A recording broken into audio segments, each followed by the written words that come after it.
ئازیزانی نافتی سلااوان لێبێت. سبەی پەرلەمانی کوردستان کۆ دەبێتەوە و نێچیروان بارزانیش ئامادەی دانیشتنەکە دەبێت بۆ باسکردنی قەیرانی دواکەوتنی موچەی فەرمانبەران. بەڵام پەرلەمانتاران ناتوانن پرسیارەکانیان ئاراستەی نێچیروان بارزانی بکەن بەو پێی لە 20 ئەم مانگەوە دەستی لە کار کێشاوەتەوە. لەلایەن سەرۆکی هەرێمی کوردستانەوە ڕاست پێردراوە بۆ پێکێنانی کابینەی هەشتەم. لە دیوی دووەمدا تاوتوێی ئەم پرسە دەکەین بە میوانداری ئەبوبەکر هەڵەدنی ئەندامی پەرلەمانی کوردستان لە فراکسیۆنی یەکگرتوو. ئێوەش دەتوانن بەڕێزان لە تۆڕی کۆمەڵایەتی فەیسبوک پرسیارەکانتان بە کۆمنت لە ڕێگەی پیجی NRTەوە بۆ بەرنامەکە بنێرن. کاگ ئەبوبەکر سڵاوت لێبێ بۆ پرسیارە دەست پێ بکەم بانکێشکردن ئەمەی نێچیروان دێتە پەرلەمانی کوردستان یاخود لەسەر داوای خۆیەتی وەکو سەرۆکی فراکسیۆنی پارتی دیموکراتی کوردستان ئاماژەی پێکردبەوەی کە ئەمە تەرحی نێچیروان بەرزانی خۆی بۆ بۆی کە ئامادەی دانیشتنی پەرلەمانی کوردستان بێت.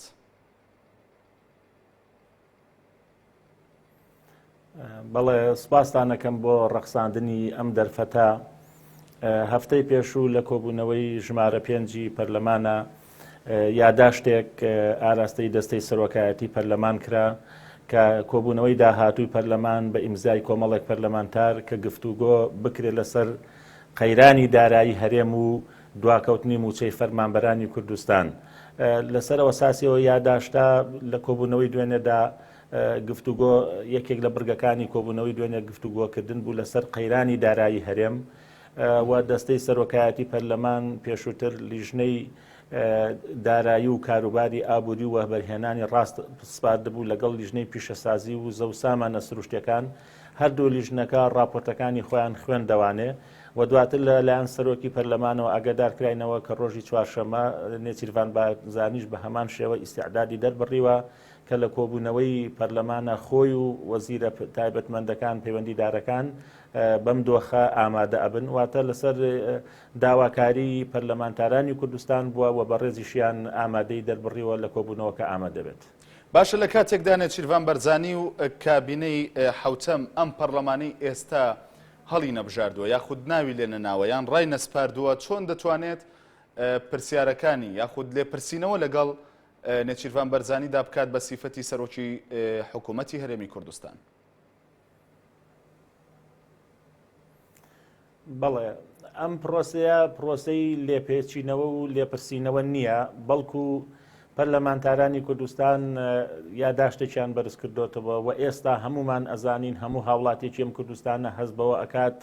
قەیرانێکی ئابووری هەیە، قەیرانێکی دارایی لە هەرێمدا هەیە،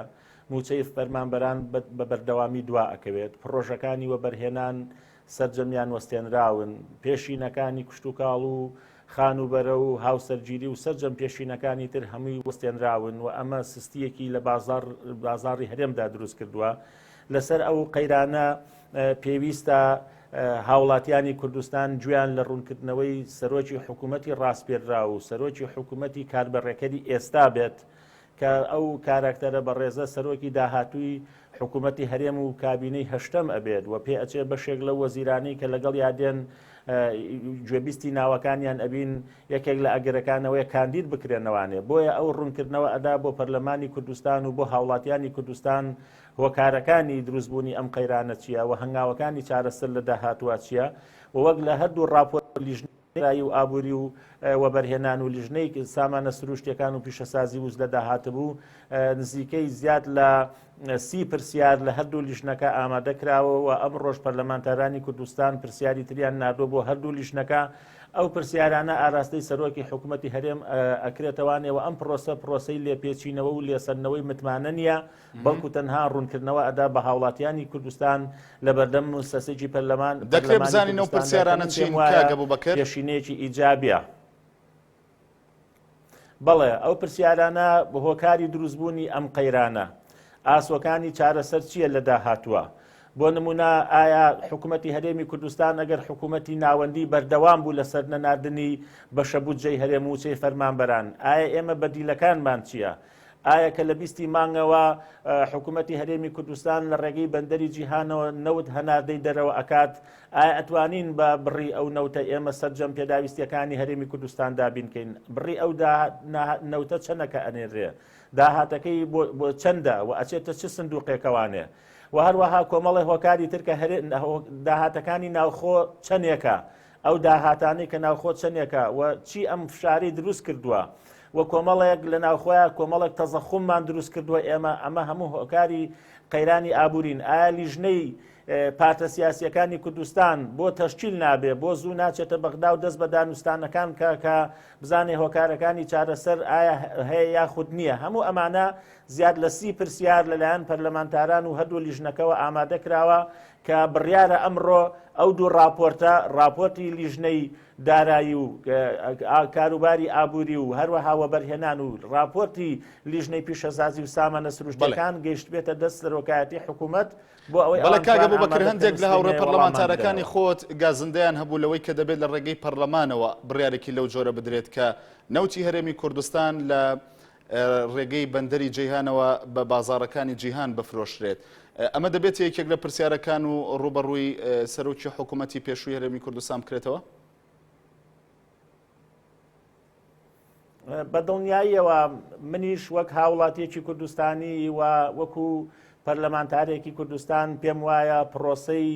هەناردەکردنی نەوتی هەرێم و فرۆشتنی تاوەکو ئێستا پرۆسەیەکی ناشەفافە، نەوەزارەتی دارایی و ئابووری و نە پەرلەمانی کوردستان نە هاوڵاتیانی گشتی و ڕای گشتی کوردستانی ئاگاداری ئەم پرۆسەیە نین. ئەوە بەو مانایە نییە کە ئێمە دژی هەناردەکردنی نەوتی هەرێم بین. ئێمە وەکو هاوڵاتیانی ئەم کوردستانە خەون بەوە ئەبینین کە خاوەنی نەوتی خۆمان بین و ئێمە لەگەڵ هەناردەکردنی نەوت و پەرەپێدانی چێلگەکانی نەوت و فرۆشتنی نەوتین، بەڵام ئەبێ ئەم پرۆسەیە ڕوون و شەفاف بێ. باشە کەواتە با پرسیارەکە بە جۆرێکی تر بکەم کاگە بوبەکر. دەبوو حکوومەتی هەرێمی کوردستان نێچیروان بەرزانی کە سەرۆکی پێشووی حکوومەتی هەرێمی کوردستانە دەبوو بڕیارێکی لەم جۆرەی بدایە یان بگەڕایەتەوە بۆ پەرلەمان؟ بەڵێ ئەوە پەیوەندی بە ئەو دۆخەوە هەبوو کە لە پەرلەمانی پێشوودا بەڕێوە چووە. بەداخەوە لە ڕاستیانی ئەم مەسەلەیە نەتواندرا لە خولی پێشووی پەرلەمانە بە بۆنەی ئەوەی کە سێلانی ئۆپۆسیۆن هەبوو و دوو حیزبی هەبوون کە لە دەسەڵات لەم خولەدا هەڵوێستان چی دەبێت کاگە بوبەکر؟ زۆرێک لە پرۆژە یاساکان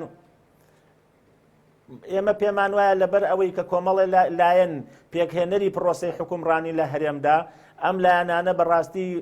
ئەبێت پێویستە بۆ جەماوەتەکەی خۆیان هەموو ئەو وعدە و بەڵێنانەی کە داویانە بیبەنە سەر. یەکێک لەو بەڵێنانە ئەوەیە کە بە دوواداچوون ئەکەن بۆ پرسی نەوت و داهاتی هەرێم و ئەو بارگرانی لەسەر داهاتی هەرێم هەیە کە پێویستی بە عیلاج و چارەسەر هەیە. من پێم وانییە هەموو هۆکارەکان هۆکاری دەرەچی بن و پەیوەندی بە فشارەکانی بەغداوە هەبێ، بەڵکو ئێمە لە هەرێمی کوردستانە بەڕای من کێشەی کەمی داهاتمان نییە، کێشەی خراپ دابەشکردنی داهاتی کوردستانمان هەیە کە تاوەکو ئێستا بە نەفەسێکی حیزبی بۆ ئینتیمای حیزبی بۆ کڕینی هاوڵاتیانی کوردستان بۆ شوێن پێقایمکردنی حیزبە دەسەڵاتدارەکانی کوردستان و مانەوەیان لە دەسەڵاتە ئەم داهاتی کوردستانە بەشێکی زۆری تەخشان و پەخشان کراوە و بەشێکی زۆری ئێمە موچەخۆری وەهمی و فەرمانبەری وەهمیمان هەیە. هەموو ڕێساکانی فەرمانبەران، دامەزراندنی فەرمانبەران، خانەنشینی هەموو ئەوانە بە پێی پێوەری یاسایی نەکراون، ئەوەندەی بە پێی پێوەری حیزبی کراون. ئەمەیە بارگرانی کەواتە ئەم خولەی پەرلەمانی کوردستان چی دەکات بۆ چارەسەرکردنی ئەمانەی کە تۆ وەکو گرفت بۆ ناڕوونی داهاتی هەرێمی کوردستان ناوی دەبیت؟ بەڵێ پێم وایە بەڕای منیش و بەڕای هاوکارەکانیشم لە پەرلەمانی کوردستان ئەم خولێکی ئەکتیڤ و چالاکە بێ. ئێمە من و هاوکارەکانم لە پەرلەمانی کوردستان ئەبێ بە گیانی تیمەوە ئیش بکەین، بەرژەوەندی باڵای گەلی کوردستان لە پێش بەرژەوەندی حیزبیەکانمانەوە بێ. لەم هەرێمی کوردستانەیە لە دان بەوەی ئەنێن کە لە وڵاتەیە. کاک ئەبوبەکر، هەموو ئەم قسانی کە تۆ ئێستا دەیکەیت هاوڕەکانی خۆت هەر لە فراکسیۆنەکەی خۆت بۆ نمونە یعنی لە خولەکانی پێشووتریشدا ئەمە وتراوە، بەڵام چ شتێک هەیە کە تۆ بینەرانی ئێمە بۆ نمونە مقنع بکەی بەوەی کە ئەم خولە ئەکتیڤتر دەبێت و ئاگاداری داهاتی هەرێمی کوردستان دەبێت ئەوەی کە لە هەرێمدا هەیە؟ بەڵێ من پێم وایە زەمانەتی ئەوە بریتە لە چاوکراوەی و هوشیاری هاوڵاتیانی کوردستان. ئەگەر من و فراکسیۆنەکەی من و حیزبەکەی من نەیتوانی ئەم بەڵێنە بەرێتە سەر و حیزبەکانی تریش ئەم بەڵێنیان نەبردە سەر کە هەمومان داوای ئەوە ئەکەین کە پرسی داهات و پرسی سامانی سروشتی لە هەرێمی کوردستانە هەم ڕوون بێ بۆ هاوڵاتیانی کوردستان هەم دادگەری کۆمەڵایەتی و خۆشگوزەرانی بۆ هاوڵاتیانی کوردستان بەدی بهێنێ ئەگەر ئەم وعد و بەڵێنانە نەبرانە سەر ئەوە بە دڵنیاییەوە پێویستە هاوڵاتیانی کوردستان چاوکراوە و هوشیار بن هەموو ڕێگا مەدەنیەکان بگرنە بەر و لە سەروی هەموو شەوە ئەم هێزە سیاسیانە لە هەڵبژاردنەکانە عقوبە و سزا بدەن چی دیکە بە بەڵێنێک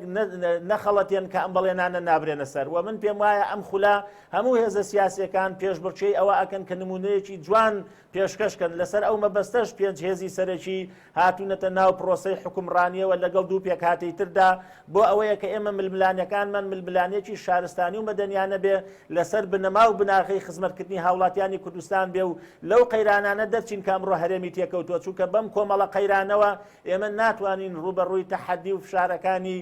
دەوروبەر و جیرانەکانمان و بەتایبەتی حکوومەتی ناوەندی ببینەوانێ بەڵێ کاگە بووبەکر ئەگەرم قەیرانانە بەردەوام بن و هەموو ئەوانەی تۆ باست کرد نەتانتوانی لەم خولەی پەرلەمانی کوردستاندا بیکەن ئەو کات هەڵوێستان چی دەبێت بۆ نمونە بەتەنیا تۆ وەکو ئەندام پەرلەمانێک لە فراکسیۆنی یەکگرتووی ئیسلامی کوردستان هەڵوێستە چی دەبێت ئەگەر نەتانتوانی ئەمەی کە ئێستا تۆ باست کرد بیکەن بەڵێ ئێمە لە یەکگرتووی ئیسلامی کوردستان خۆشبەختانە یەکێک لە لیژنە حساسەکانمان بەدەستەوەیە کە سەرۆکایەتی لیژنەی پیشەسازی و زەو سامانە سروشتیەکان بەر یەکگرتووی ئیسلامی کوردستان کەوتووە و لیژنەیەکی تری گرنگیش هەیە کە لیژنەی نەزاهەیە لیژنەی دەستپاچیە ئەو لیژنەیەش لا یەکگرتووی ئیسلامی کوردستانە و ئێمە بە قەسد داوای ئەمدوو بە مەبەست داوای ئەمدوو لیژنەیەمان کردووە چونکە پێمان وایە قەیرانێک هەیە لە هەرێمی کوردستانە قەیرانی عەدالەت و دادپەروەری کە نەبوونی هەیە لە کوردستانە ئێمە بتوانین لە ڕێگەی ئەم دوو لیژنەیە و پێشکەشیکەین ئێمە من خۆم و هاوکارەکانم لە فراکسیۆنی یەکگرتووی ئیسلامی کوردستان ئەگەر ئەم کێشانە چارەسەر نەکرا و کەم نەکرایەوانێ و نەمانتوانی بەڵێنەکانمان بەرینە سەر هەموو هۆکارەکان بۆ ڕای گشتی ئاگادارەکەینەوانێ کە چێ ئاستەنگە لەبەردەم ئەوەی کە پرۆسەی هەنادەکردنی نەوت یاخود داهاتی نەوت و پرسی نەوت لە خزمەت هاوڵاتیانی کوردستانە بێت چێ بەرپرسیارە لە دروستکردنی قەیرانە ئابوووریەکان چێ هەنگاوی عەمەلی هەڵنانێ بە ئاقاری چاکسازی بە ئاقاری نەهێشتنی کەم و کورتیەکان کە لە 22 ساڵی حکومڕانیە لە کوردستانە هاتوۆتە ئاراوە ئەو شتانە بۆ ڕایگشتی ڕائەگەێنین و منیش بە وەکو شخصی خۆم بەڕاستی ئامادە نیم لە پەرلەمانەکە عمری خۆم خەسارکەم کە نەت جەماوەرەکەم بدەمەوانێ دەنگدەرەکانم بدەمەوانێ و ئێمە لێرەدا نوێنەری خەڵکی کوردستانین موچەخۆرێک نین تاوەکو سەری خۆمان کسکەین و بە ناتەواوی و کەم و کوڕیەکان ڕازی بین بۆیە هەنگاو بە هەنگاو کەواتە ئەگەر ڕازی نەبن چی دەکەن بۆ نمونە لەسەر ئەو پرسە گرنگانە ئاگادارەکەینەوە ئەگەر ڕازی نەبووین ئەو کاتە هەڵوێستی خۆمان ڕائەگەێنین وەکو فراکسیۆنی یەکگرتووی ئیسلامی کوردستان بە ڕاشکاوانە ئێڵین کە ئێمە بەشێک نین لەم قەیرانە کە لە هەرێمی کوردستانە دروست بووە و گوێ لە ئێمە و لە دەنجی ئیسلاحخوازان و چاکخوازان ناگیرێ و ئیرادەی جدی نابینین بۆ ئەوەی کە لەسەری ڕێکەوتوین چونکە ئێمە لەسەر ئەوە ڕێکەوتوین کە حکوومەتی داهاتوو حکوومەتی هاوڵاتی بێ حکوومەتی چارەسەرکردنی باشە کەواتە هەڵوێستەکەی ئێوە تاوەکو ئەو شوێنە دەچێت کە کشانەوە بێت وەکو لیستی یەکگرتوو بکشێنەوە لە پەرلەمانی کوردستان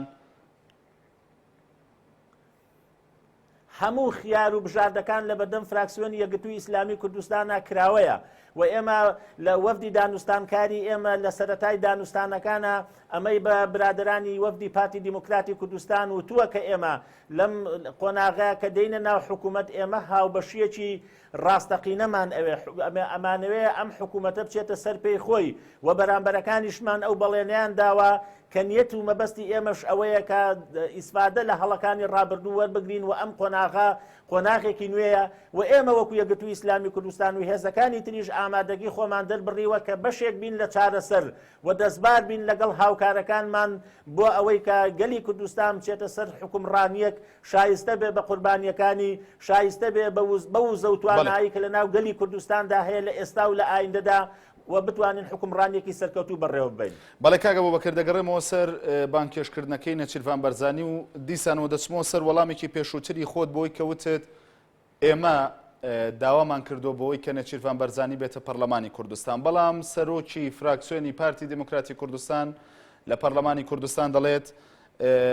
نەچیروان بەرزانی لەسەر پێشنیازی خۆی دێتە پەرلەمان یعنی دەمەوێت ئەمەم بۆ ڕاست بکەیتەوانێ نێچیروان بەرزانی لەسەر پێشنیازی خۆی دێتە پەرلەمان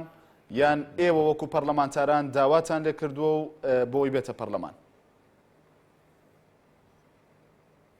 بەڵێ ئێمە داوای ئەوەمان کردو وەکو پەرلەمانتارانی کوردستان کە ژمارە یاساییمان هەبووە قەیرانێک هەیە پێی ئەوترێ قەیرانی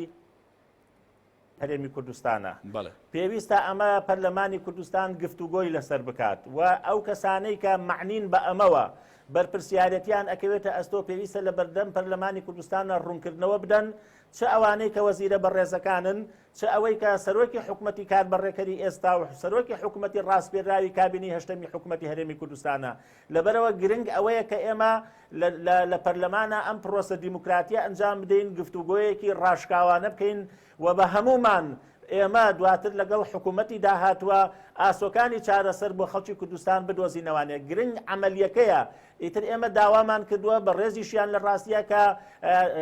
ئامادەگی خۆی دەربڕیەوە پێم وایە بە هەردووکمان یەکتری تەواوەکەین و هەنگاوێکی ئیجابیە کە لە سەرەتای تەشکیلدانی پەرلەمانی کوردستانەوە باز لە قەیرانێکی ئاوا بکرێ و سەرۆکی حکوومەتیش بێتە بەردەم پەرلەمان ڕوونکردنەوەی خۆی بدات. بەڵێ لە تۆڕی کۆمەڵایەتی فەیسبوک بەرزان عومەر دەڵێت کە نەتوانرێت پرسیار بکرێت لە سەرۆک بۆچی بانگی دەکەن بۆ پەرلەمانی کوردستان. لێرە منەوە پرسیارە دەکەم بەوەی کە ئێوە وەکو ئەنجامانی پەرلەمان هەمووتان یعنی بۆتان کراوەیە کە پرسیار ئاراستی نێچیروان بەرزانی بکەن؟ نەخێر بە پێی پێڕەوی ناوخۆی پەرلەمان ئێمە ئەو ڕاپۆرتانەی هەردوو لیژنەکە کە گەڵاڵە کراوە و ناو لیژنەکانە وەکوتم زیاد لە 30 پرسیار لە هەردوو ڕاپۆرتەکەدا هەیە و ئەمڕۆ کۆمەڵێک پرسیاری تر خراوەتە بەردەست ئەو دوو ڕاپۆرتە. ئەمە ئەم راپۆرتە بە شێوەیەکی نووسرا و فەرمی لەلایەن سەرۆکایەتی پەرلەمانەوە ئاراستەی سەرۆکایەتی حکوومەتی کاربەڕێکەر کراوە. ئێستا ئەوان راپۆرتەکە لە بەردەمیانایە و حتمەن دەرفەتیشیان لە بەردەستایە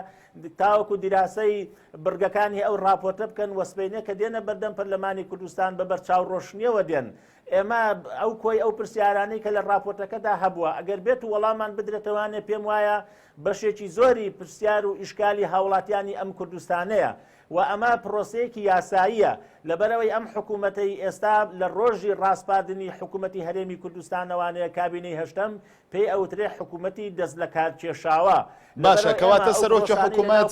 یاخود نەچیروان بەرزانی وەختێک دێتە پەرلەمان کاگە بوو بەکرد چی ئەوەی پرسیارەکانی ئاراستە دەکات؟ ئەوەی کە باست کردوتت کۆمەڵێک پرسیار ئامادەکراوە چی ئەم پرسیارانەی ئاراستە دەکات؟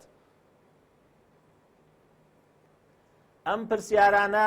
لەلایەن پەرلەمانتارانی کوردستان و لە ڕێگەی هەردوو لیژنەی دارایی و کاروباری ئابووری و بەرهێنان و لیژنەی پیشەسازی و سامانە سروشتیەکان گەڵاڵە کراوە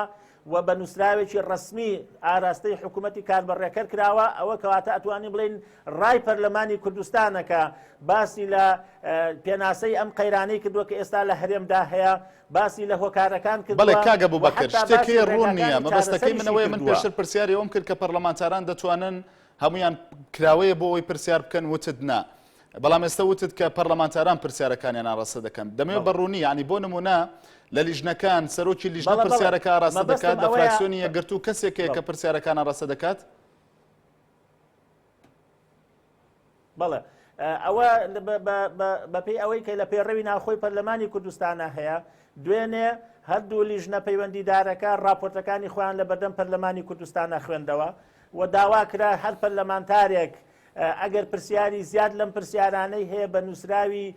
فەرمی ئاراستەی هەردوو لیژنەکەی بکە ئیتر سیاغە ئەکرێتەوانێت لەیان هەردوو لیژنەکە و ئەمڕۆ ئەو دوو راپۆرتە نێرااو بۆ سەرۆکایەتی حکوومەتی هەرێمی کوردستان کە ئەمە بە وازەحی هەم پرسیاری تایە هەم هۆکارەکانی دروستبوونی قەیرانەکەی تێدایە. واتە کە سبێنێ بەڕێ سەرۆکی حکوومەت درێ لەلایەن دەستەی سەرۆکایەتی پەرلەمانەوە ئاماژە بۆ راپۆرتەکان ئەدرێ و بەڕێزیشیان لەگەڵ وەزیرە پەیوەندیدارەکان ڕوونکردنەوەی خوانەدەن لەسەر ئەو وەڵامی راپۆرتەکە. بەڵێ داواتان کردبوو بۆ بانکێشکردنی وەزیری ئەوقاف و وەزیری تەندروستی حکوومەتی هەرێمی کوردستان ئەمەیان چی بەسەرات و ینی دێن ئامادە دەبن لە پەرلەمان؟ ئێمە ئەو یاداشتە دوێنێ داومانە بە دەستەی سەرۆکایەتی پەرلەمان لە فراکسیۆنی وەڵامتان وەرنەگرتووە؟ پێم وانییە سبێنێ ئامادە نەخێر پێم وانێ سبێنێ ئامادە بن چونکە ئەم تەوەرەیەکی گرنگە قەیرانی دارایی و ئابووری و کاتێکی زۆریشی ئەوێ و ئەو پرسەی تریش هەر پرسێکی گرنگە کە ئەمڕۆ هەزاران هاوڵاتی کوردستانی مامەڵەی حەج و عەمرەیان کردووە و لە چاوەڕوانیی زۆردا ئاژین و ئایا ئێمە ئەو دوو وەزیرە بانکرێنە بەرەم پەرلەمان ئایا بە فعلی ئەو نەخۆشیە هەیە لە وڵاتی سعودیە و لەسەر چ بنەمایەک ئەوان بڕیاری ڕاگررتنی گەشتەکانی حەج و عەمرە ئەدەن و ڕادەی ئەو مەترسیە چەندێکە هەیە ئایا ئەم بڕیارێکی واقعیە خزمەت بە سەلامەتی هاوڵاتیانی کوردستانەکە یاخود بڕیارێکی سەرپێیە و لە حاڵەتێکە ئەگەر ئەو بڕیارە بدرێکە هاوڵاتیانی کوردستان گەشتی حەج و عەمرە نەکەن ئەی لە مقابلەوە هەڵوێستی ئێمە چیە لە بەرامبەر قەرەبووکردنەوەی ئەو کۆمپانیایانەی کە ئوتێلیان گرتووە مامەڵی ڕسمی هاوڵاتیانیان کردووە و ئەو هاوڵاتیانی کە پارەیان داوە چاوەڕوانی باشە کاگە بۆ بەکریانی ئەم بانکێشکردانە تەنانەت بەوەی نەچیروان بەرزانیشەوە تەنیا ڕوونکردنەوەیە ینی هیچ شتێک لە بابەتەکە گۆڕێ ینی هەر بۆ نمونە لە تۆڕی کۆمەڵایەتی فەیسبوک پرسیارێک کراوە بەوەی کە دەڵێت ئایا بانکێشکردن بۆ پەرلەمان وا دەکات کە گرفتی دواکەوتنی موچە چارەسەر بکات؟ بەڵێ من پێم وایە ئەم بانکێشکردانە پێشەکی و پێشینەیەکی زۆر ئیجابی و باشە کە ئەوەیە کە هەردوو لایەنی حکوومەت و پەرلەمان کە پەرلەمان بە هەموو فراکسیۆنەکان ئێمە ئۆپۆزسیۆن و چاودێریکەری حکوومەتی هەرێمی کوردستانین لایەنی کەمی ئیجابیاتی ئەوەیە کە هاوڵاتیانی کوردستان ئاگدار ئەبن کە ئەم قەیرانە هۆکارەکانی چییە و سەرۆکی حکوومەتی هەرێمی کوردستان وەڵامەکانی خۆی ئەڵێ و ئێمە بمانێ و نەمانەوێت مانجێکی تر کە ئێستا هەفتەیەکی ڕۆیشتووە 3 هەفتەی تر لە بەردەم سەرۆکی حکوومەتی ڕاستپێرار داماوە کە کابینی حکوومەتی پێک بێنرێت لەبەرەوە ئەگەر ئێستاش ئەم پرۆسەی لێپرسینەوە ئەنجام نەدرێ ئەوە لە قۆناغەکانی داهاتووە لە ماوەیەکی نزیکە ئێمە ئەتوانین بە پەیڕەوی ناوخۆی پەرلەمان هەنگاوەکانی تری بنین کە ئەوەی کە هەنگاوی یاسایین لە پەیڕەوی ناوخۆی پەرلەمان ئامادەکراوە. گرنگ ئەوەیە هاوڵاتیانی کوردستان لە ئەم دۆخەیە کە 8 مانگە حکوومەتیش پێک نەهێنراوە پێویستە گوێیان لە ڕوونکردنەوەکانی سەرۆکی حکوومەت ببێەوە ئەو کاتە ئەسباب و هۆکار و چارەسەرەکان دەستنیشانەکرێن ئەمە بابەتێکە ڕۆژانە یەخەی پەرلەمانتارانی کوردستان نەگرێت ڕۆژانە هاوڵاتیانی کوردستان ڕوبەڕووی ئێمەی ئەکەنەوانێت کە هەڵوێستان چییە ئەمەش هەڵوێستی ئێمەیەکە ئەمە بە بابەتێکی گرنگ ئەزانین و گفتوگۆی تێروپڕی لەسەر کراوە و بە شایەتی هەندێک پەرلەمان تاری خولی پێشوو ئەم راپۆرتەی کە هەردوو لیژنەکە ئامادەیان کردووە بە یەکێک لە راپۆرتە گرنگ و پڕبایەخ و وردەکارەکان لە قەڵەمە درێ کە یەکێک لە پەرلەمانتارەکان وتی بە درێژایی خولی پێشوو راپۆرتی وا زیندوو وردم نەبینیەوە کە ئاماژە بکاتە سەر هۆکارەکان و ڕێگاکانی چارەسەر و دەستنیشانکردنی خەلەل و کەم و کوڕیەکان. بەڵێ کاک ئەبوبەکر چەند کۆمنتێکت لە تۆڕی کۆمەڵایەتی فەیسبوک بۆ دەخوێنمەوە چەند هەندێکی ئەو پرسیارانان ینی کە ئاراستەم کردویت بەڵام دیارە وەکو پێویست دەیانەوێت دەستیان بکەوێت بۆی کە نێچیروان بەرزانی دێتە پەرلەمانی کوردستان چی لە دۆخەکە دەگۆڕێ. دیسان سەنگەر دەنووسێ ئێوە ئاماژەتان بۆ کرد کە سەرۆکی حکوومەت لە 25دا دەستی لە کارکێشاوەتەوە ئایا لە ئێستادا چه سوودێکی هەیە کە بانگ دەکرێت بۆ پەرلەمانی کوردستان و پرسیارێکی تریشی کردو دەڵێت کەی ئاڵوگۆڕی جێگری پەرلەمان و سکرتێری پەرلەمان دەکرێت؟ بەڵێ پێم وایە ئەو دووسێ پرسیارەی تر وەڵامم دایەوانێ کە ئەمە دیاردەیەکی زۆر ئیجابیە و پێشینەیەکی ئیجابیە و حەقا پەرلەمانی کوردستان قسە لەسەر ئەم تەوەرە زیندوانە بکات کە بەڵام ینی لای خەڵک کاگە بووبەکر شتێکێ زیاتر وەکو نمایشێک دەبینرێت چونکە گرفتێک هەیە بەڵام ئێوە بۆ خۆشتاندان بۆ دادەنێن کە ئەم بانکێشکردنە یاخود حزوری ئامادەبوونی نێچیروان بەرزانی لە پەرلەمانی کوردستان هیچ لەو دۆخەی ئێستا ناگۆڕێکە لە هەرێمی کوردستاندا هەیە. لانی کەم ئێمە ئەوە لە دۆخەکە ئەگۆڕێ کە بە شێوەیەکی فەرمی لەلایەن وەزارەتە پەیوەندیدارەکان و لەلایەن لیژنەی تایبەتمەند لە پەرلەمانی کوردستان هەر لە دوو لیژنەکەوە دەستنیشانی خەلەل و کەم و کوڕیەکان ئەکرێ و ئەو کاتە دواتر ئێمە ئەتوانین هەنگاوی عەمەلی بنین وەلایەنی بەرپرس و کەمتەرخەم بەرامبەر بەم قەیرانە ئەگەر لە داهاتوە هەنگاوی عەمەلی نەندرا دەست نیشانەکەین. لەبەرەوە من پێم وایە ئەمە بابەتێکی گرنگە. من لە ئێستا لە ئەولەویەتی ڕیزبەندیەکان ئەیبینم و لە ئێستاوە ئەگەر پەرلەمانی کوردستان تاوەکو داهاتوو کە کابینەی هەشتم پێگەهێنرێ قسە لەسەر ئەم بابەتە هەستیارە بکات و ڕێگا بەس باشە کاگە بووبەکریانی خۆ پێشتر هەم لەلایەن سەرۆکی حکوومەتی هەرێمی کوردستانەوە هەم لەلایەن وەزارەتەکانەوە یعنی هۆکارەکان باسکراوە بۆ ڕایگشتی پێدوانی ئەوەی کە سبەینێ لە پەرلەماندا دەبێتە پرسیار و وەڵام لە نێوان پەرلەمانتاران و نەچیروان بەرزانیدا یعنی دووبارە بێت و شتێکی تازەی تێدا نەبێ؟ نەخێر هەندی شتێکی تازەی تێدا هەیە. بۆ نمونە چەند ڕۆژێکە پرۆسەی هەنادەکردنی نەوت و فرۆشتنی نەوتی هەرێم بە شێوەیەکی کردارەکەی لە ڕێگەی بەندەری جیهانەوە بۆتە واقعێک و ئەمڕۆ گوێبیستی ئەبین. ئەگە تاوەکو ئێستا پێشتر بەڕێز سەرۆکی حکوومەت و تبێتی ئێمە قەترەیەک لە دڵۆپێک لە نەوتی هەرێممان نەفرۆشتووە، ئەوە ئێستا بۆمان دەرکەوت کە نەوتی هەرێم ئەفرۆشێ ئەبێ لە بەردەم پەرلەمانی کوردستان لە ڕوونکردنەوە بدرێ بڕی ئەو نەوتەی ئەفرۆشرێ چەندە و بە چەند ئەفرۆشرێ و ئەم لە ڕێگەی سندوقێکی لە ڕێگەی کۆمپانیایەکی تورکیاوانێ کە بڕیارە ئەمدا هاتە ئامادە بکرێ و دوایی بەشی هەرێمی کوردستان و پێداویستەکانی هەرێمی لێ بدرێ. ئەمە گرنگە، بابەتی گرنگە، چونکە تاوەکو ئێستا لە ماوەی پێشودا وەڵامی بەڕێز سەرۆکی حکوومەت ئەوە بووە کە ئێمە تاوەکو ئێستا نەوتی هەرێمی کوردستانمان نەفرۆشتووە، ئێستا بە شێوەیەکی عەمەلی پرۆسەی فرۆشتن و هەنادەکردنی نەوت دەستی پێکردووە. ئەو خاڵەشکە پەیوەندی بە سکرتێری پەرلەمانەوە هەیە، پەیوەندی بە فراکسیۆنی سەوزەوە هەیە، خۆیان ئەگەر هەر کاتێک کاندیدیان ئامادە بوو بۆ جێگیری سەرۆکی حکوومەت ئەوە ئاڵوگۆڕ لە نێوان پۆستەکانی جێگیری سەرۆکی پەرلەمان و سکرتێری پەرلەماندا ئەنجامەدرێت. بەڵێ بەتایبەت لەسەر داهاتی نەوت بۆ پێی خۆت باست کردێکێک لە لیژنە هەستیارەکان کە لیژنەی وزەیە یعنی لای ئێوەیە وەکو فراکسیۆنی یەکگرتووی ئیسلامی کوردستان داهاتی نەوت ئەم خولەی پەرلەمانی کوردستان ئاگاداری دەبێت بە وردەکارەکانیەوە؟ بە دڵنیاییەوە ئەبێت ئاگادار بین و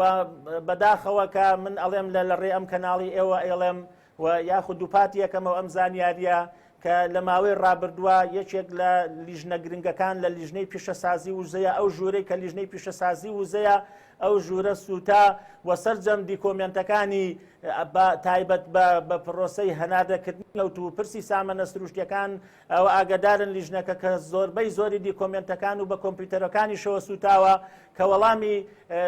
سەرۆکی دیوانی پەرلەمان ئەوە بوو کە لە ڕێی شۆرتی کارەباوە سوتاوە. لەبەرەوە ئەم لیژنەی ئێمە بەڵام خۆشبەختانە زانیاری و داتای تریان لە بەردەستایە، هەم کە لای پەرلەمانتارانی خولی پێشوو بووە و هەم لە ڕێگەی ترەوە کە دەستیان کەوتووە. بۆیە ئەم لیژنەی ئێمە لیژنەیەکی گرنگە. لانی کەم ئێمە وەکو یەکگرتووی ئیسلامی کوردستان بۆ ڕای گشتی بڵاوی ئەکەینەوانێکە ئیشکالەکانی داهات و پرسی نەوت لە هەرێمی کوردستان چییە و هەموو هەوڵی خۆمان بەگەڕەخەین لە ڕاستەیە کە بتوانین هاوڵاتیانی کوردستان هەم بەرچاو ڕۆشنکەین لەو پرسە گرنگە کە پێ ئەوترە پرسی نەوت کە پێمان وایە ئەگەر بە شێوەیەکی عادیلانە ئەم پرسە داهاتەکەی لە خزمەت هاوڵاتیانی کوردستانە خەرج بکرێ ئەوە یەکێکە لەو خەونە لە مێژینانەی هەموو هاوڵاتیەکی کورد کە دێتە دی. بەڵێ کاگە بوو بەکرێەوە شوێنی ئەمینتان دۆزیوەتەوە بۆی دۆکمنتەکانی تێدا بگرن بۆی نەسووتێ و دواتر نەڵێن ناتوانین زانیارەکان بخەینە ڕوو لەبەرەوەی دۆکمنتەکان سووتان؟ بەڵێ ئەوە شوێنی ئەمین ئێمە بەرپرسیار نین وەکو پەرلەمانتاران. ئەوە دەستەی سەرۆکایەتی پەرلەمان و سەرۆکی دیوانی پەرلەمان و ئیدارەی پەرلەمان لیژنەی لای ئێوەیە دوجار پرسیارەکان بۆ لیژنەکە دەبێت کە لیژنەکەش لە لای فراکسیۆنی یەکگرتووی ئیسلامی کوردستانە. بەڵێ بە دڵنیاییەوە یعنی ئێمە تێبینیەکانی خۆمان سەرنجەکانی خۆمان بۆ ئەوە ئەدەینە دەستەی سەرۆکایەتی پەرلەمان و ئیدارەی پەرلەمان کە ئەبێ ئەو ڕێوشوێنانە بگرنە بەر، چونکە ئەمە یەکێکە لە پرسە گرنگەکان هەم بەشێکە لە ئەو ئیشکالەی لە نێوان حکوومەتی هەرێم و حکوومەتی ناوەندا هەیە و هەم لە ڕووی عەدالەت و شەفافیەتیشەوە پێم وایە ئەولەویەتی هەیە لای هاوڵاتیانی کوردستان. بەڵێ لە تۆڕی کۆمەڵایەتی فەیسبوک سەفین خدر دەڵێت حکوومەتی هەرێم ئەگەر بیەوێت کێشەکە چارەسەر بکات ڕەنگە بەو جۆرە گران نەبێت، چونکە ئەو حکوومەتە خاوەنی زۆرێک لە داهاتی ناوخۆیە و داهاتەش تا چەند مانگێک بە تەواوی دەتوانرێت بۆ موچەی فەرمانبەران پشتی پێ ببەسترێت. دەمەوێت ڕای تۆ وەکو ئەندامێکی پەرلەمانی کوردستان لەسەر کۆمنتی و هاوڵاتیە بزانم. بەڵێ من دوێنێ بە شێوەیەکی نووسرا و چەند پرسیارێکم دا بە لیژنەی دارایی و کاروباری ئابووری وەبەرهێنان. یەکێ لەو پرسیارانەی من ئەوەیە کە وەک لە راپۆرتەکەدا هاتووە وەزارەتی دارایی و ئابووری کۆی داهاتی کوردستانی بە 2 ملیار دۆلار لە قەڵەم داوە کە من بەڕاستی بەش بە حاڵی خۆم وەکو هاوڵاتیەک و پەرلەمانتارێکی کوردستان گومانم لە هەیە لەسەر ئەو ئامارە و لەسەر ئەو ژمارەیە مقنعە نییە بۆ تۆ ئەو ژمارەیە داهاتەکانی ناوخۆ لە شارەوانی پێم وایە ئەو ژمارەیە من گومانم لەسەری هەیە کە ژمارەیەکی دروست نییە و داهاتی ناوخۆی کوردستان وەکوتم لە خاڵە گومرگیەکان خاڵە سنووریەکان داهاتەکانی شارەوانی تاپۆ مەحکەمە و دادگاکان داهاتی ئاو و کارەبا زۆر لەوە زیاترە. من بە بەڕێز سەرۆکی لیژنەی دارایی و کاروباری ئابووری وەبەرهێنان نمود وتم بۆ نمونەیەکی عەمەلیم بۆ هێنایەوە. ئەگەر شاری سلێمانی 100,000 ماڵی تێدا بێ هەموو ماڵێک بۆ نمونە مانگانە 20,000 دیناری بۆ دێتە وەکو پارەی ئاو کە ساڵانە ئەگاتە نزیکەی مانگانە ئەکاتە نزیکەی 2 ملیار دینار بەستەنها لە پارەی ئاو بێزگە لە پارەی هات و چۆ و هاتنە ناوەی سیارە و غەرامەکانی ئۆتۆمبیل و داهاتەکانی تری کوردستان کە من گومانم لەسەر ئەو پارەیە هەیە کە پێم وایە باشە بگەڕێنەوە بۆ کۆمنتی ئەو هاوڵاتیەوەی سەفیرکردر دەڵێت ئایا حکوومەتی هەرێمی کوردستان بە داهاتە ناوخۆیەکانی دەتوانێت موچەی فەرمانبەران دابین بکات؟ من پێم وایە ئێمە لە حکوومەتێکی سێشاری و 4 ملیۆنی 5 ملیۆنیدا ئەگەر عەدالەت هەبێ ئەگەر فەسادی مالی نەبێ لەم هەرێمەدا ئەگەر ئەو داهاتەی کە تەخشان و پەخشانی پێکرێ و بە فیڕۆ ئەدرێ منە پرسم لە پرسیارەکانیشما کردومە بەڕاستی ئەگەر قەیرانی داهاتمان هەیە معقول هەیە حیزبی سیاسی هەیە لە کوردستانە 6 کەناڵی سەتەلایتی هەیە کە بە پارەی خیاڵی ئەم فەرمانبەرانە دەوامی تیا ئەکەن و پارەی خیاڵی بۆ سەتەلایتانە سەرفەکرێ ئەگەر داهاتی هەرێمان هەیە معقولە ئێمە بە سەدان هەزار موچەخۆری سێبەرمان هەیە بە خانەنشینی لەسەر چ پێوەرێک بۆ لە ڕاستیە ئەمە کۆی داهاتی هەرێمی کوردستانی بەرەو ئەو قەبەبوونە بردووە کە لە 170 بودجە بۆ بودجەی تەشغیلی و بەکاربردن و موچەی فەرمانبەرانی کوردستان سەرفەکرێ بەداخەوە لە 130 تری بۆ پتەوکردنی ژێرخانی ئابووری کوردستان لە ڕێگەی پرۆژەکانی وەبەرهێنانەوە خەرجەکرێ. بۆیە داهاتی ناوخۆ من پێم وایە ئەگەر بە عەدالەت تەوزیع بکرێ و ئەگەر ئەو بەشخشانەی تەخشان و پەخشانکردنی لێ بکەینەوانێ و ئەگەر حیزب حکومڕان نەبێت دەستوەرناندەتە ئەو کاروبارەوە و داهاتی کوردستان لە پێناوی منافەسەی حیزبی و بەهێزکردنی پێگەی حیزبیە بەکار نەهێنرێ من بەدڵنیایەوە پێم وایە بەشێکی زۆری فریای ئەوە ئەکەوێت کە موچەی فەرمانبەرانی هەرێم بە و بەشی مەسروفاتی حکوومەتی هەرێمی کوردستاندا ئیزافەتەن بۆی کە لە بەغدا وەریەگرین. بەڵێ هەر لە تۆڕی کۆمەڵایەتی فەیسبوک هاوار ڕەواندوزی دەڵێت پرسیاری لە تۆ کردو دەڵێت لە جیاتی ئەوەی تانە و ڕەخنە سەبارەت بە ناردنی نەوت بدەن باشتر نییە پشتگیری لێ بکەن بۆ ئەوەی ئێمەش ببینە خاوەن ئابووریەکی سربەخۆ.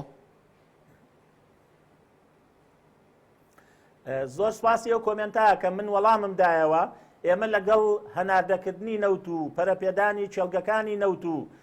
فرۆشتنی نەوتی هەرێمی کوردستانیان ئەوە خەونی هەر یەکێکمانە کە ئێمە چی دیکە چاومان لە شۆڤێنیەکانی بەغداوە نەبێ موچەمان ببڕن یاخود نەینێرن بەڵام ئەبێ نەوتی هەرێمی کوردستان فرۆشتنەکەی و بە چەند ئەفرۆشترێ و ئەو بڕە چەندە ئەبێ داهاتی نەوت لە خزمەتی هاوڵاتیانی کوردستاندا بێ ئەبێ پەرلەمانی کوردستان ڕای گشتی کوردستان وەزارەتی دارایی و ئابووری وەزارەتە پەیوەندیدارەکان شەفافانە مامەڵە لەگەڵ ئەم پرسەیە بکەن کە پێم وایە ئەم پرسە تاوەکو ئەم ساتە وەختە ڕای من و هاوڵاتیانی کوردستانە ئەم پرسە تاوەکو ئێستا پرسێکی شەفاف و ڕۆشن نییە و نازانرێت چی ئەفرۆشترێ ڕۆژانە بە بەرچاوی هاوڵاتیانی کوردستانەوە هەزارەها تەنکەر کە ژیانی هاوڵاتیانی کوردستانیشیان شێواندووە لە مەرزەکانەوە ئاودی وڵاتان نەکرێ ئەم تەنکەرانە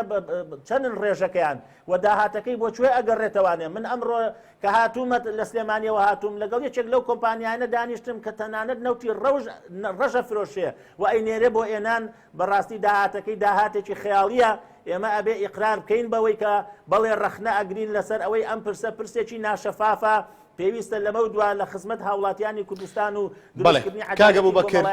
ئەوەی کە باست کرد مەسەلەی بۆ نمونە لە ڕێگەی تەنکەرەوە خۆی کوردستان سەرف بکرێت بەڵێ ئەوەی کە باست کرد لە ڕێگەی تەنکەرەوە نەوت دەبرێتە دەرەوەی هەرێمی کوردستان بە شێوەی قاچاق دەفرۆشرێت بەڵام خۆ ئێستا ئێوە ژۆک و یەکگرتووی ئیسلامی کوردستان دەچنە پاڵ حکوومەتێک کە حکوومەتی هەرێمی کوردستان و ینی پێشترەوەی کە ئێوە ێستا وەکو ڕەخنە باسی دەکەن ینی پێتان وایە ئەوە چی دەکەن بەوەی کە ئیتر بۆ لەمە دووە ئەم تەنکەرانە بەم شێوەیە سوتەمەنی هەناردەی دەرەوە ناکەن؟ بەڵێ ئێمە کە ئەچینە پاڵ هێزە سیاسیەکانی تر ئەچینە پاڵ حکوومەتێکی هاوبەشی ڕاستەقینە کام حکوومە ئەجندایەکی چاکسازی هەبێ ناچینە ئەوەی کە ئێمە شەریک بین و لە شاردنەوەی داهاتی ئەم هەرێمە لە هاوڵاتیانی کوردستان ئێمە ئەڕۆین کە بەشێک بین لە چارەسەر چونکە لە خولی پێشوا ئەوەمان پێ ئەوترا ئێوە هەر لە دوورەوە ڕەخنە ئەگرن پرۆژە تەقدیمەکەن خۆتان نانە ناو حکوومەت ئێستا ئەوە هاتوین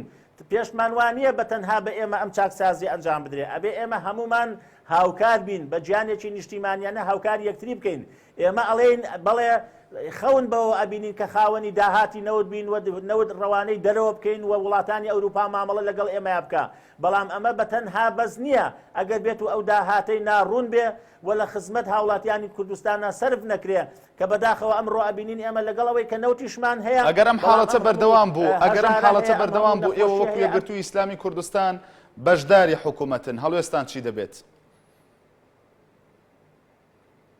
ئێمە ئەوەی کە لەسەری ڕێئەکەوین تا ئەو دقەیە پابندین پێوەی بەردەوامە بین لە ناو حکوومەتا کە هەموو تەرەفە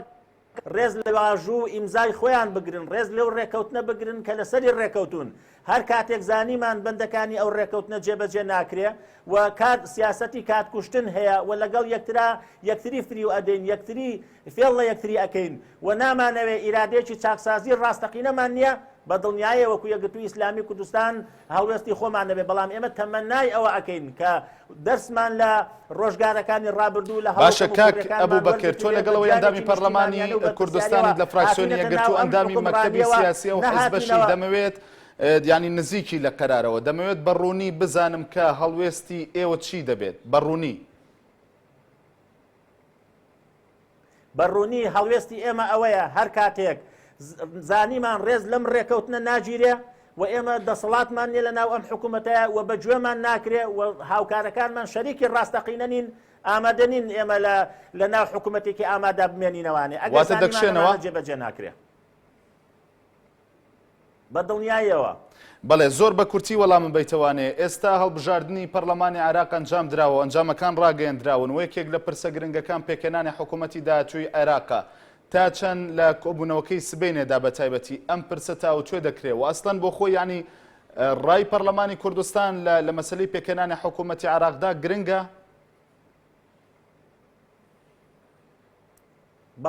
بەڵێ گرنگە من پێم وایە لە کۆبوونەوەی سبێنە باسی ئەم پرسە ناکرێت چونکە بڕگەکانی کارنامەی کۆبوونەوە بە دیاریکراوی دەستنیشانەکرێت ئێمە ناتوانین بە پێی پێڕێوی ناوخۆ شتێک لە کارنامەیە نەبێ بەلای بابەتێکی ترا بڕۆین بەڵام وەک هێزە سیاسیەکانی کوردستان لەسەری ڕێکەوتون لیژنێکی هاوبەشیان پێکهێناوە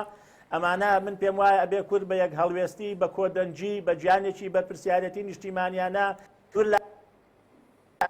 لیژنێکی هاوبەش پێک بهێنن و بە یەک گروپ بە یەک تیم بچنە ناو دانوستانەکانەوە چونکە ئێمە 62 کورسیمان هەیە ئەگەر بێت و یەک دەنگ نەبین یەک هەڵوێز نەبین یەک ڕیز نەبین هاو هەڵوێز نەبین ناتوانین قورسایی خۆمان و مەرجەکانی خۆمان بەسەر بەرامبەرەکانمانە بستەپێنین. زۆر